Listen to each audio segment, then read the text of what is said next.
da nova geração, Emílio Figueiredo.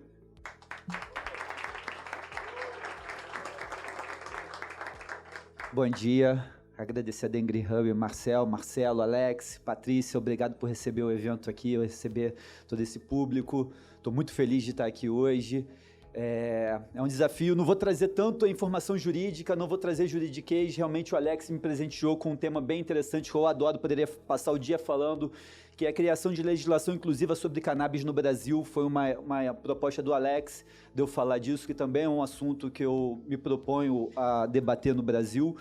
E costumo falar que legalizar cannabis para a indústria farmacêutica produzir remédio ou para Playboy plantar maconha no armário é fácil. O difícil é a gente fazer um modelo regulatório de acordo com a realidade brasileira. Essa realidade continental, né, um país enorme geograficamente, injusta, né, uma injustiça social, com corrupção, com tantas coisas que a gente precisa trazer para uma regulação. Então, esse é o desafio hoje, da gente tentar realmente debater uma legislação que não seja a óbvia, né? Não seja mais do mesmo, até porque no Brasil já tem lei para tudo. A gente tem casos de sucesso no tabaco, nós temos casos de sucesso em outras frentes, como a Patrícia trouxe, na AIDS ou nos genéricos, e isso pode ser aproveitado como essa experiência para a cannabis agora.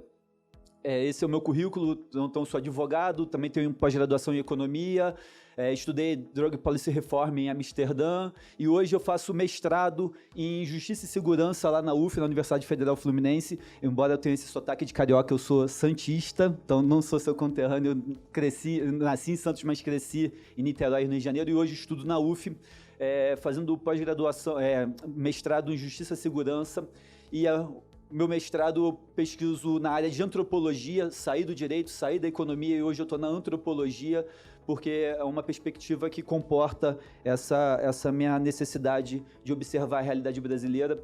E hoje eu pesquiso dois fenômenos. Um é a produção da verdade legal, como que a lei é aplicada de formas diferentes sem a gente mudar o texto da lei. A gente não mudou o texto da lei de polícia de drogas de 2006 para cá, e a lei de drogas é aplicada de forma diferente hoje em dia, né? A gente tem cultivo, a gente vai trazer uma série de decisões judiciais para mostrar que há uma mudança constante.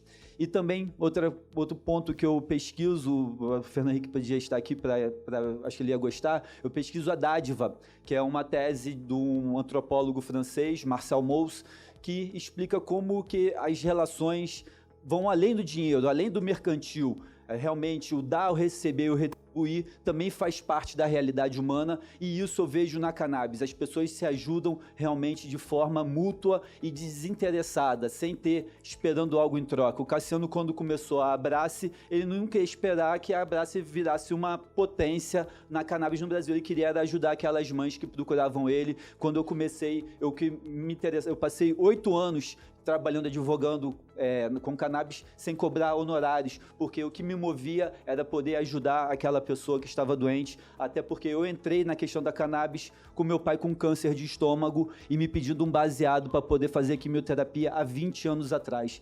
Poucas pessoas, eu não falo disso publicamente, porque envolve meu pai que é vivo, que está saudável, mas eu posso dizer, eu entrei na cannabis também por essa questão de saúde, ao ver meu pai doente com câncer de estômago.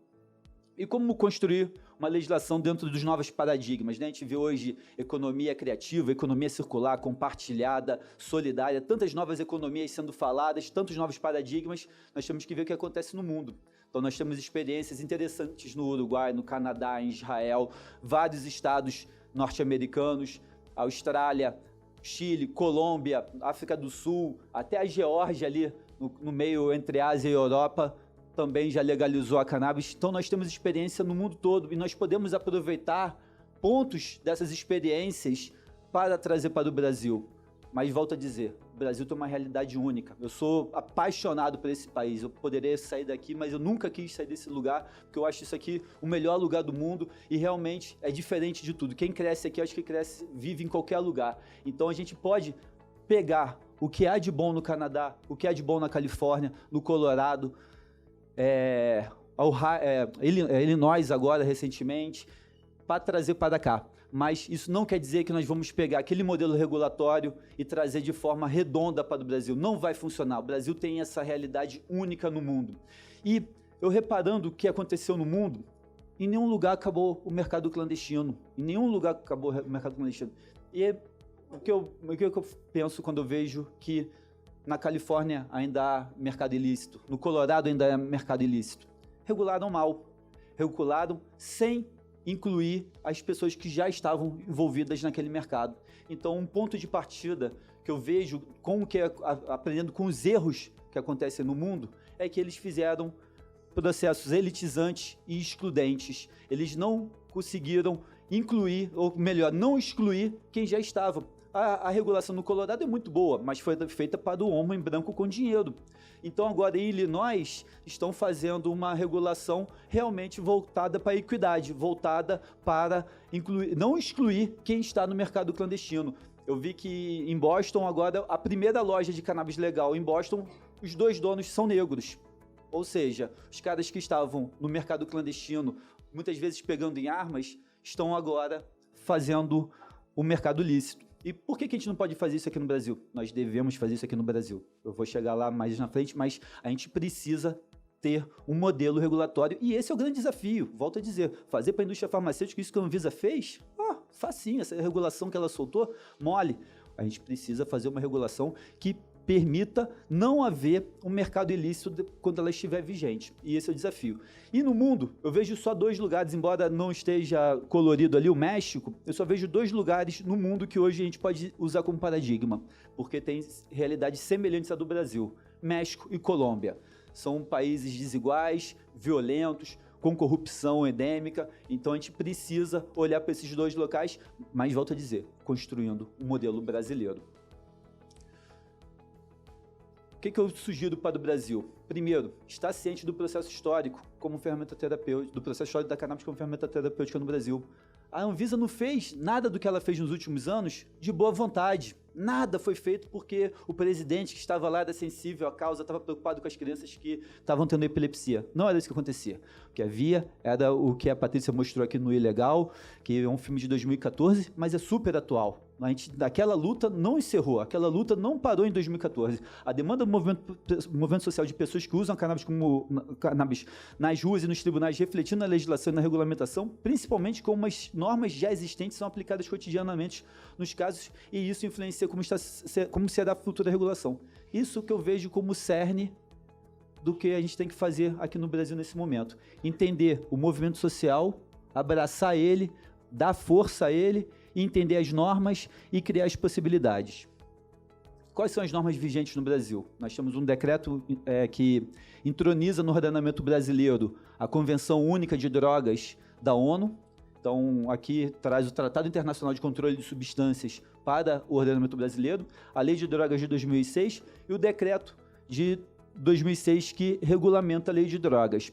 A Lei de Drogas fala que é possível a autorização de uso medicinal e científico da cannabis e deixa em aberto. E o decreto vem e diz que é competência do Ministério da Saúde regulamentar isso, autorizar isso, mas também não vai adiante. E nem passa essa competência para a Anvisa de forma clara. Então, a Anvisa, muitas vezes, avoca para ser essa competência. E a gente pode discutir, talvez estejamos dando poder para alguém que não tem esse poder. E acho que, no caso da cannabis, vale a pena esse debate. Aqui eu trago uma série de decisões para mostrar que não começou nem em 2014. 2014, realmente, o filme do Ilegal do Tarso realmente é um ponto axial nessa mudança, mas em 2002 já tinha lá na minha cidade natal, em Santos, um fornecimento de dronabinol, que vem a ser THC sintético para uma pessoa com câncer. Em 2014, a gente tem a questão do canabidiol explodindo no Brasil. Lá em João Pessoa, que além da Abrace, tem toda uma cena realmente muito forte, envolvendo o uso da cannabis como ferramenta terapêutica, que autorizou 16 pessoas ao mesmo tempo a importar cannabis. Dr. Godoy, procurador da República lá de João Pessoa, um anjo em forma de pessoa. E aí a gente vem, em 2014, a gente consegue autorização para usar o Sativex, eu participei dessa ação. Em Belém, a gente teve uma decisão rejeitando a denúncia de tráfico internacional, a Patrícia citou, de um marido que importou sementes para tratar a esposa com câncer e A decisão que rejeitou a denúncia reconhece o caráter humanitário daquela ação daquele sujeito que importou cannabis para tratar a esposa. Então a gente vem, agora, poder público, fornecimento de extrato de cannabis pelo poder público, uma decisão judicial determinando a compra por parte do Estado, ação civil pública já tornando essa decisão de forma coletiva, sequestro de verba pública para custear o tratamento, ação de planos, obrigando o plano de saúde a custear. Minha colega a doutora Ana está aqui, referência nesse tipo de ação. E o Ministério Público volta a atuar no Brasil de forma também muito sensata, e a RDC 66, que permite o uso de THC no Brasil, é fruto de uma ação civil pública. Então, quer dizer, aquela RDC, tanto as RDCs anteriores, quanto o canabidiol, quanto a RDC 66, não vem por boa vontade da Anvisa. É uma obrigação judicial. Ela está realmente... E eu sugiro a todo mundo que for do direito, hoje, pegar a decisão dessa ação judicial e comparar com a regulamentação que a Anvisa soltou em dezembro, que vai começar a valer essa semana. Por quê? Eu vejo que a Anvisa descumpre determinações dessa ação civil pública. Em 2016, finalzinho de 2016, a gente consegue 3 decisões em habeas corpus para famílias cultivar cannabis em casa. O doutor Pedro Pierro não falou disso, mas também é uma realidade. Hoje eu vou falar mais à frente, especificamente dos habeas corpus, mas eu botei na apresentação 63 decisões, mas agora de manhã chegamos a 64 decisões. Um colega nosso em Fortaleza, tenho 2 colegas aqui que podem comprovar isso, que é a Marcela e a Gabriela, são colegas minhas na Rede Jurídica pela Reforma da Política de Drogas, que é um coletivo de advogados que trabalha com essa questão do uso da cannabis como ferramenta terapêutica e da política de drogas em geral. Então, hoje a gente tem 64 decisões envolvendo o cultivo de cannabis como ferramenta terapêutica em casa, a própria família que cultiva. Em 2017, uma das grandes vitórias que a gente tem no Judiciário Brasileiro, a ação da Abrace, né? O Cassiano é testemunha de todo o processo de estratégia de construção. Não foi uma ação fácil de ser feita e de forma realmente brilhante. Foi uma grande vitória e estamos aí, segue, né? A ação não transitou em julgado, mas já tem sentença favorável, não é mais uma liminar, o doutor Pedro falou em liminar, não cabe mais, não se fala, tem uma sentença judicial autorizando a Abrace a fornecer cannabis para todos os seus associados. Em 2019, em Ji-Paraná, a Abrace já é indicada como uma fornecedora pelo poder público, o poder público é obrigado a custear óleo da Abrace. Em 2019, em Onápolis, os produtos registrados à base de cannabis devem ser registrados, devem ser incluídos na lista do SUS. Em São Paulo, a gente consegue uma decisão de um cultivador de uma associação que foi preso e o habeas corpus, os advogados contam para o juiz no habeas corpus que ele fazia parte de uma associação e ele é solto, esse cultivador. Então, realmente, conta, estamos cultivando para terceiros, e o juiz bota o sujeito em liberdade, é uma grande decisão. E agora, recentemente, uma vitória fantástica também, uma empresa agrícola é autorizada a importar sementes e cultivar cannabis em Olambra, aqui em São Paulo. Então, a gente vê que há decisões aos montes, mostrando um caminho no judiciário que refletiu no regulatório. Não foi o regulatório por si só, houve, buscando a palavra que a Patrícia usou aqui antes, luta, não teve nada caindo do céu. E falar um pouquinho dos salvo-condutos para cultivo, esse é minha paixão, meu carro-chefe atualmente. A gente pode ver que é um fenômeno nacional, a gente tem decisões já em todas as regiões. Hoje mudou, Ceará a gente passou para 3 decisões, então nós estamos com 64 decisões, São Paulo está liderando com 18, Rio de Janeiro com 16, mas temos decisões no Acre, em Rondônia, Mato Grosso, Goiás, Brasil todo, reconhecendo o direito da pessoa cultivar o seu próprio remédio. E eu tenho debatido isso como um direito fundamental humano.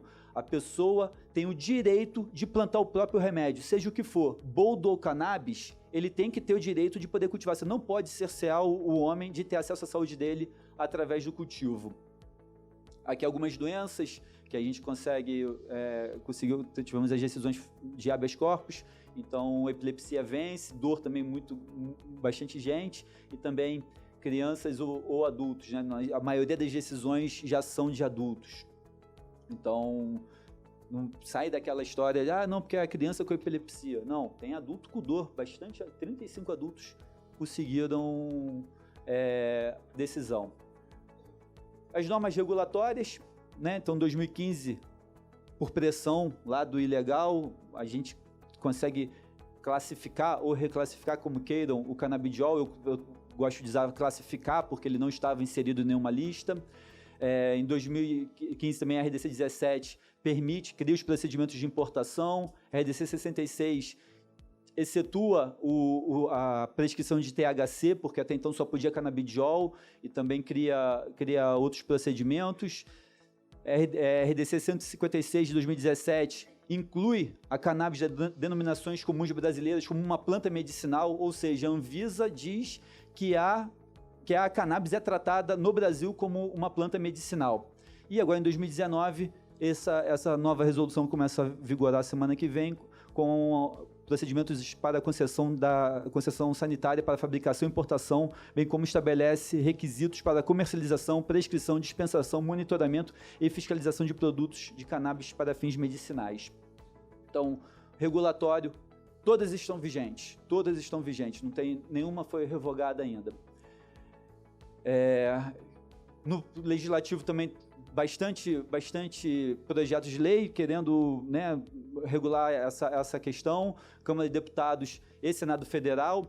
Então, hoje a gente vê que o projeto de lei 399 tem a comissão lá com o deputado Paulo Teixeira presidindo, que está avançando bastante no debate, mas também tem o projeto de lei do Senado 514, que também é muito interessante, que foi de iniciativa da senadora, então senadora Marta Suplicy, mas a gente tem alguns projetos de lei vigorando. E também, essa semana, foi aprovado no estado do Rio de Janeiro um projeto de lei de fomento à pesquisa, de uma política pública estadual de fomento à pesquisa com cannabis. Ou seja, já estão começando a fazer leis estaduais para fomentar a cannabis como ferramenta terapêutica, né? A pesquisa com cannabis como ferramenta terapêutica no estado. Sei que tem projetos assim na Bahia, em Pernambuco, acho que está sendo feito aqui em São Paulo também. Aqui em São Paulo tentam fazer o projeto de lei para fornecimento do óleo de cannabis pelo poder público.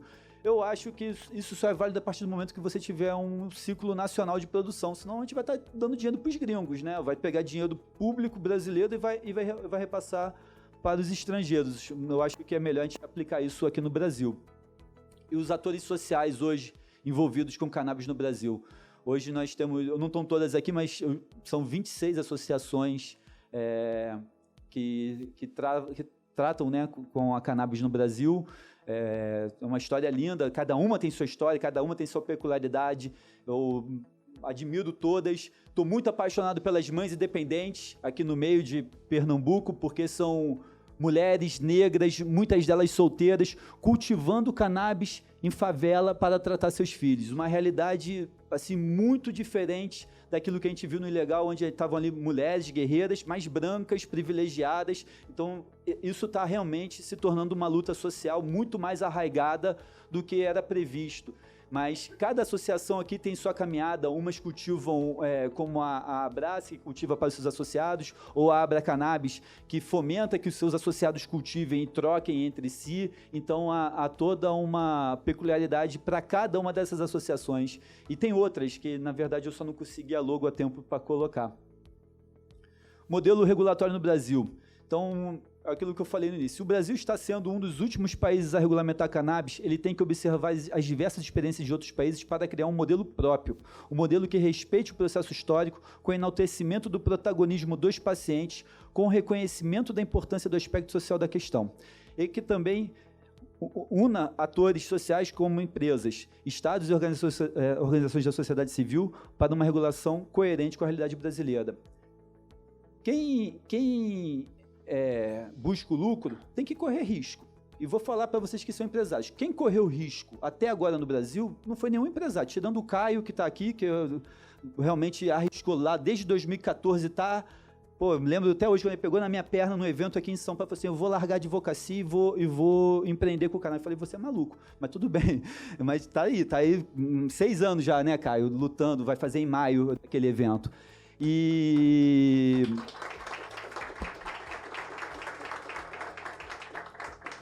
quem correu risco até agora foram os pacientes. E como que o empresário quer receber o lucro, que é justamente uma remuneração do risco? Então, assim, primeira dica para os empresários, arrisquem. Tem que arriscar. E outra dica, busquem parcerias com o poder público e com as organizações da sociedade civil, porque esse é o que eu vejo de modelo para o Brasil, modelo que una as 3 esferas da economia, primeiro setor, segundo setor e terceiro setor. Quem for fazer diferente, for fazer isolado, pode funcionar? Pode funcionar, mas eu vejo que vai ter problema. O Estado, o primeiro setor, é lento, é custoso e tudo mais. As empresas, o segundo setor, vai entrar numa disputa que daqui a pouco vão estar disputando o valor do óleo de cannabis nos centavos, né? Meu óleo aqui é 10 centavos mais barato, porque vai ficar na disputa do preço. E as organizações de sociedade civil têm muita capacidade de capilaridade, mas não consegue escala. Então, acho que se a gente conseguir unir todas essas entidades, a gente consegue um modelo regulatório adequado ao Brasil.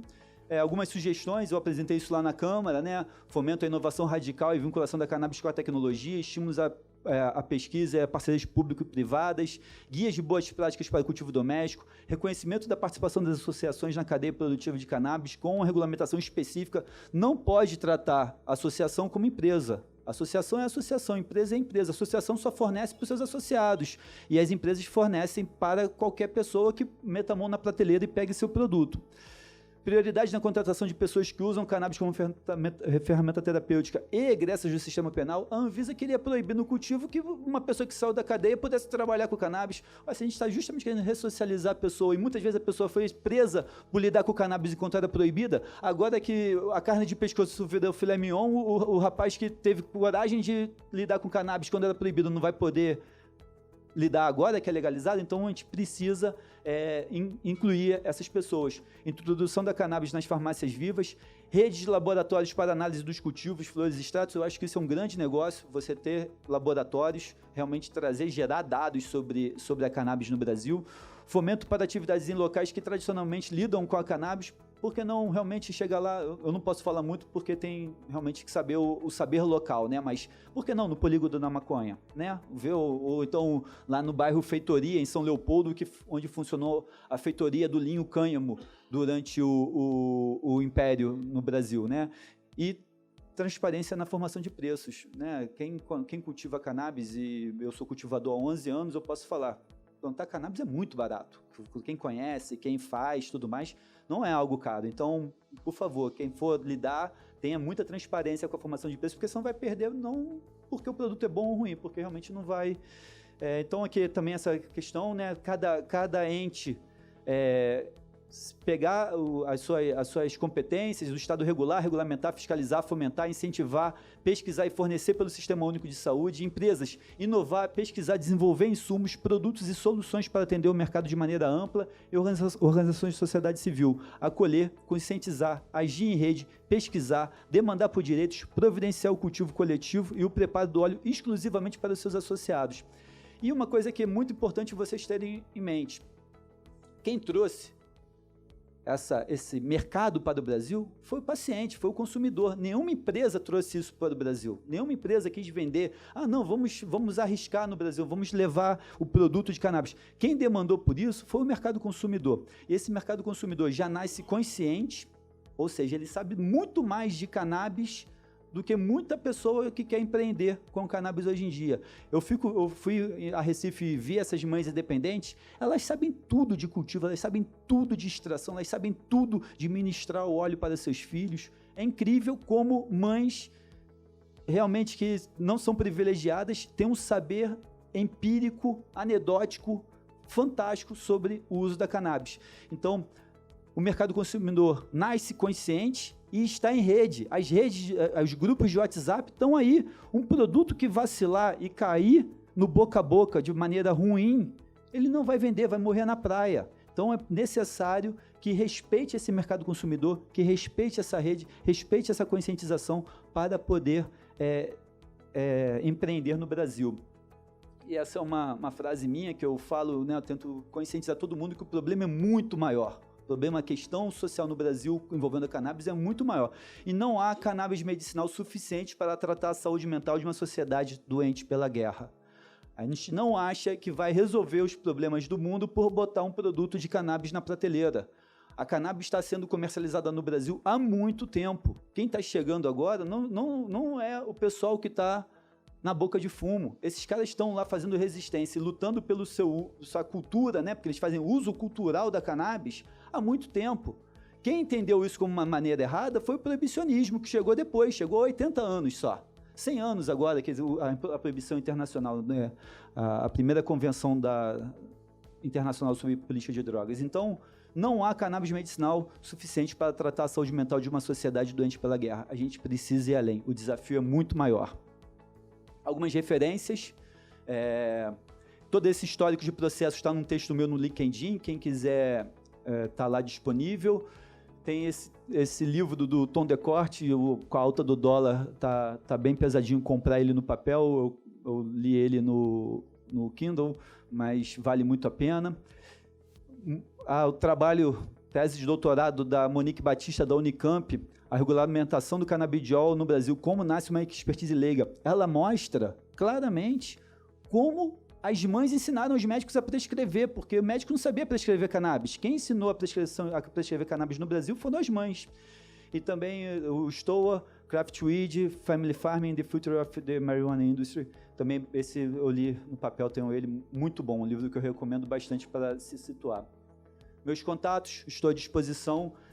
Além de fazer parte da rede jurídica pela reforma da política de drogas, eu, em 2018, com a eleição do Bolsonaro, eu vinha muito atrelado ao movimento social e o Bolsonaro falou que ia acabar com o ativismo no Brasil. Eu falei, tô ferrado, né? Então, realmente criei a Sinapse Social, junto com alguns amigos, porque além dele falar que ia acabar com o ativismo, ele também falou que ia sair do cangote dos empresários, o que não se mostrou verdade, nenhuma das duas coisas mostrou verdade até agora. Então, criamos a Sinapse Social, que é uma consultoria voltada para a cannabis, uma consultoria empresarial voltada para a cannabis. O endereço é esse mesmo, www.sinapse.social, e a gente tenta realmente transformar os negócios de cannabis em negócios de impacto social.